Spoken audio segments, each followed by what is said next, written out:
outlook is a little bit of a coin toss because, one day the volumes could be very, very high and then the next day volumes could plummet. And I think that's what makes this thing really, really difficult to predict. And if you can think about what they've done now, is they've actually lowered the high end of the guidance. So, literally they had no visibility, back in May as they've increased the high end of the guide, and now they've lowered the high end of the guide again. So it shows. Welcome to our channel. Welcome to another one of our videos. Today we're going to talk about Coinbase.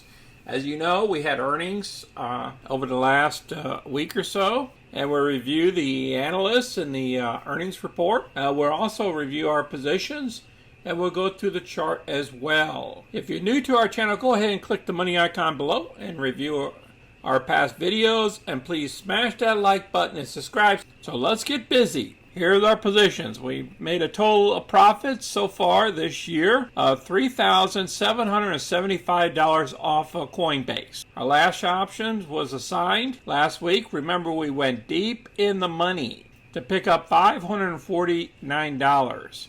Because that Friday, it basically closed at about $262 if I'm correct. So we were just barely called away. Look at how far Coinbase dropped. We were talking 262 last Friday at closing. Now we're sitting at 244. So what's going on? Well, what's going on is the market's been dropping. And Bitcoin has been dropping as well. And look at the volume. The volume is 50% less of average volume. The market cap is at 64 billion. Our PE still is around 18. Earnings per share is still 13.58. Analysts is still 210 up to $600. Let's look a little bit on the earnings and what this analyst is saying here. They're stating Coinbase is the largest cryptocurrency exchanges in the world, and they came to the NASDAQ in April 14th. The IPO was the price of $250, and right now we're trading below that. And the stock opened up at $381. All-time high was at $429. Earnings recap.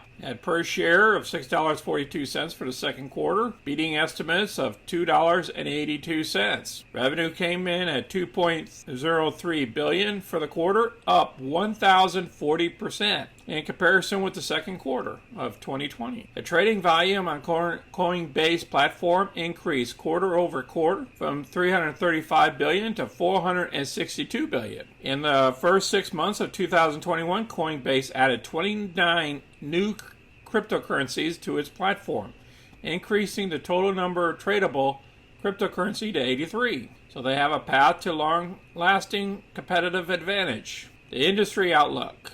Coinbase has invested millions of dollars to safeguard client assets so people can sleep at night. But as long as hackers gain access to crypto wallets designed by other companies, the industry is likely to remain under pressure. So that means somebody can go in there and steal some of your crypto coin. Wall Street take, the average coin price target is $362. Even though they gave a blowout earnings and they're positioned well, and the Coinbase shares look attractive today. That's what this analyst is stating. There's nothing wrong with the quarter. It was excellent. But remember, there's a lot of competition out there. And we listened to part of that video. Let's listen to some more of it. Shows you just like how volatile and how unpredictable Coinbase is as an investment. Rashawn, as somebody who invested in Coinbase early and is hanging on to your stake in the company, I mean, the majority of revenue, it looks like, came from transaction fees.